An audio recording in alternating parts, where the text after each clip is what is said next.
Yes, I understand. Thank you. Goodbye. He hangs up the phone. You'll never guess who that was. Woo!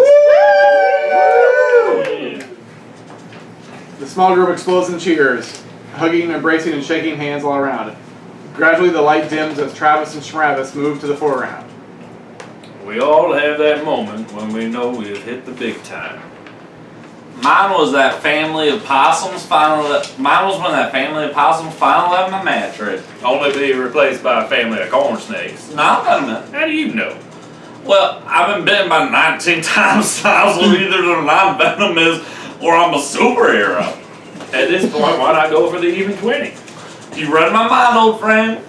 You have no idea how hard I've been trying to get them to buy me one more time. Have you ever tried to get a snake to bite you? All of a sudden, it becomes the last thing on earth that they want to do. A regular snake is more likely to put on a red suit and leave presents on your tree than bite you in that situation. Yeah, let's leave old Sandy out of this. Who?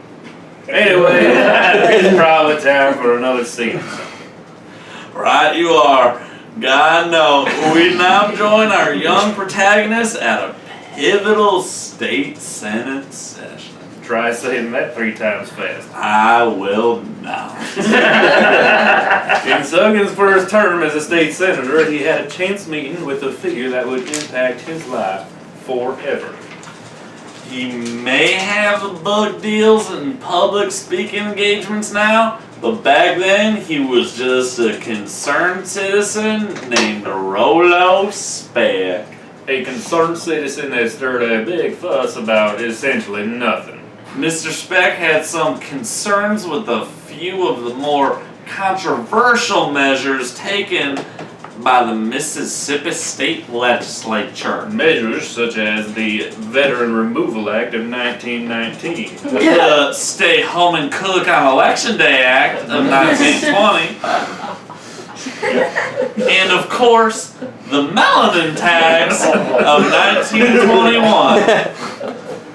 Let's drop in on that beautiful boy Suggins right now, passionately defending his morale. Alright, Eddie, do you want to play Rollo Speck? I'll read the stage directions. Okay. Alright, I wrote this for you, buddy. Fun. Full Senate chambers, very fancy. Suggins is in the finest suit, surrounded by his cohorts on one side of the stage, made to simulate a bench or whatever state senators use. Like most people, I have never seen one. On the other side, with a lone podium and a microphone, is Rollo Speck, a tall and skinny type with a wiry and unpredictable energy. He is respectful and forceful as he pleads his case. And, in conclusion, as a lifetime resident of the great state of Mississippi, I can't help but become the tiniest bit alarmed by some of the trends I've noticed, both at the state and local level. I try to reserve my judgments if possible. I don't profess to know what the Lord knows, and he'll have the final say, but I think the point when the whole thing went sour is when Suggins joined a year ago. Before him, you would never have dreamed of banning an instrument that you blow into, or fining people for being uglier than their pets. Now, just a damn minute. Excuse me, Mr. Pukefinger, is it? I did not give you my name. I'm Speck. Rollo Speck. Now, what exactly is your beef with me? I think you have no business being a politician. I think it's a fluke that you made it this far, and I think that the fact that you're 10 years old made a lot of people very curious, and I think that will eventually wear off. Your ideas and legislation are horrifying, and I'll be double no, triple goddamned if I let you get away with it. You'll watch your tone. We are in the state senate chambers, and nobody is allowed to take the Lord's name in vain who was not elected to do so. Why don't you just admit that you have no interest in progressive legislation, that you're only hoping to increase your power? Admit that you're a gimmick and resign. That's all I want. Oh, that's all? Let me tell you something, Mr. Pussymouth. Okay, that's why I gave you my name. I may just be a simple country boy, but I know a godless pinko lefty when I see one. Why don't you go join your good buddies with the Bolsheviks? You're an evil boy, Ephraim Suggins, and someday you'll get yours. Son, do you know how many people have already tried to kill me? Like 7. I wasn't really frightened or anything about them, but you take the cake for least threatening. The tide of the country is turning, Suggins. People want progressive politicians. The people want what we tell them to want.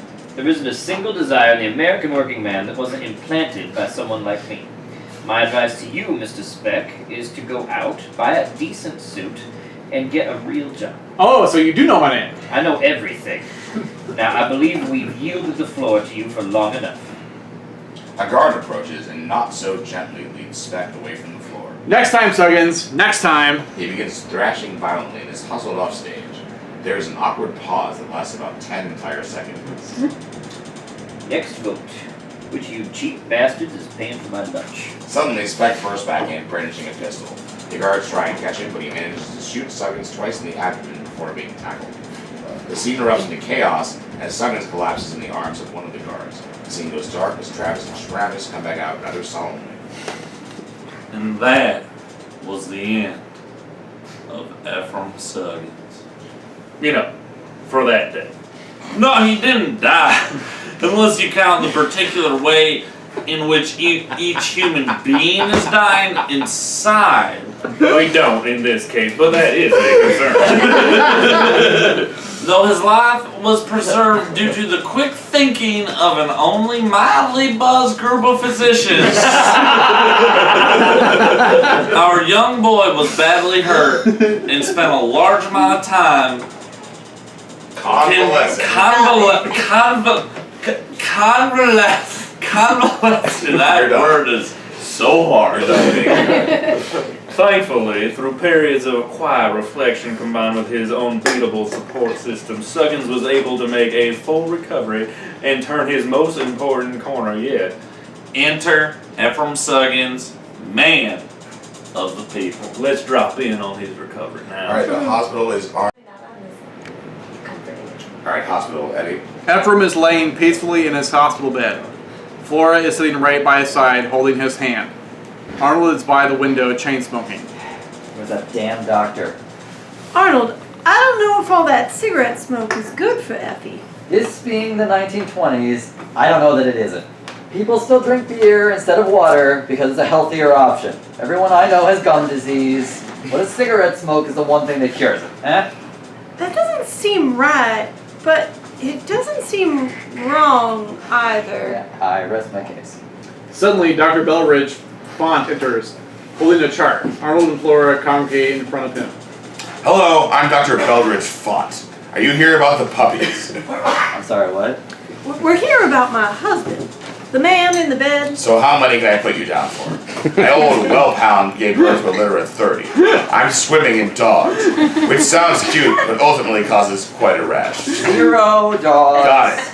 Let me just write down that you're in favor of drowning 30 puppies. Doctor, I'm not. Who could be in favor of that? I mean, you don't want adorable puppies, I hear. Let's drown them. I feel like there are a few steps between those two statements. Me too. So how many dogs? We have a special on a dozen, one free. Sort of a baker's dozen thing, but obviously we don't condone eating them. We can talk later if you want to eat them. I'm not totally against it.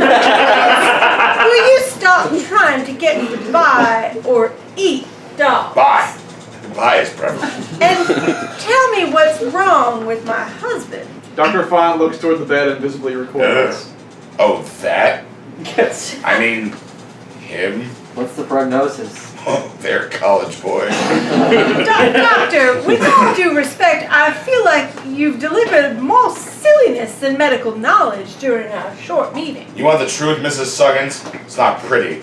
Unless you think guts are pretty. I do. Your husband took 2 bullets right in his spleen, which we're pretty sure may be the problem. He's been leaking blood for a few hours, then the blood turned black and started to smell bad, which we think is a good sign. As for his death, which is imminent, we're just hoping he doesn't make a mess, because we're almost out of tarp. We found a bunch of guys at the bus station with black fingernails to poke around in his open cavity. They couldn't seem to make heads or tails of it, and one guy probably left a tuna sandwich in there. Basically, Mrs. Suggins, you should find a new husband as soon as possible. I know a doctor whose wife was just smothered by too many dogs. So, what can we do, Doctor? Well, we can always try replacing all of his blood with mud. I mean, it rhymes.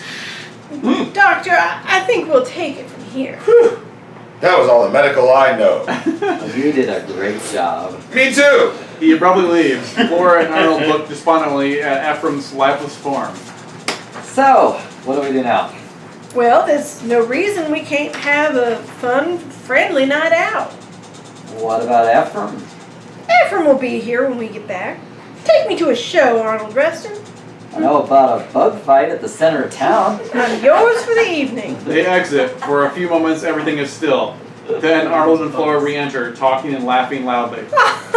Oh, Arnold, I don't know that I've ever had such fun.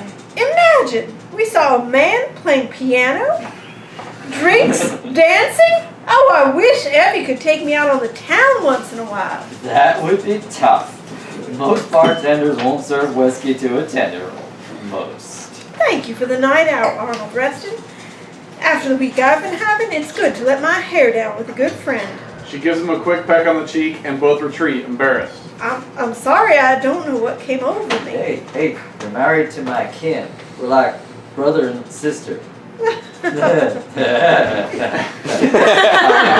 Arnold smells his armpits. Goodness, I'm ripe as a summer squash. I think I have a clean shirt around here somewhere. He exits stage. Flora busies herself by tidying up the hospital room until a low groan catches her attention. Effie? With great effort, Suggins lifts his head up on his pillow. Where am I? She rushes to his bedside and kneels beside him. Ephraim, you're in the hospital. You've been shot, but everything is okay.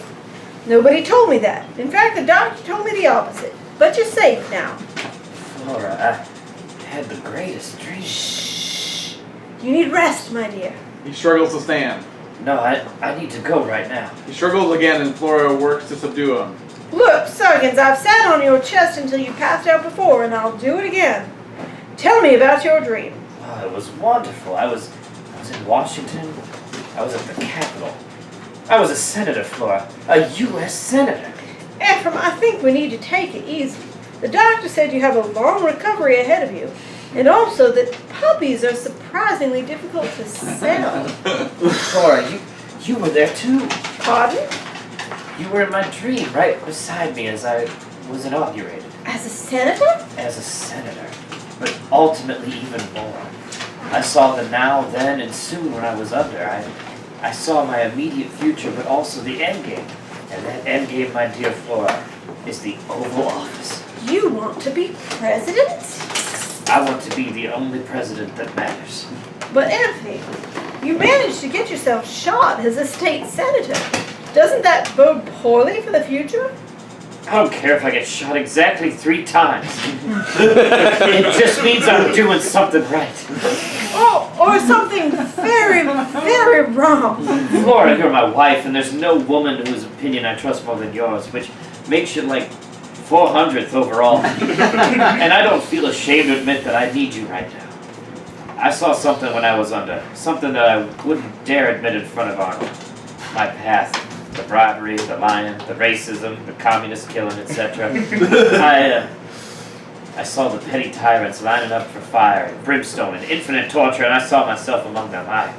Oh God, Flora, I smelled my own smoking flesh! Ephraim, you're frightening me. Oh, don't be afraid, my love. I used to follow my instincts, but it turns out that my instincts are terrible.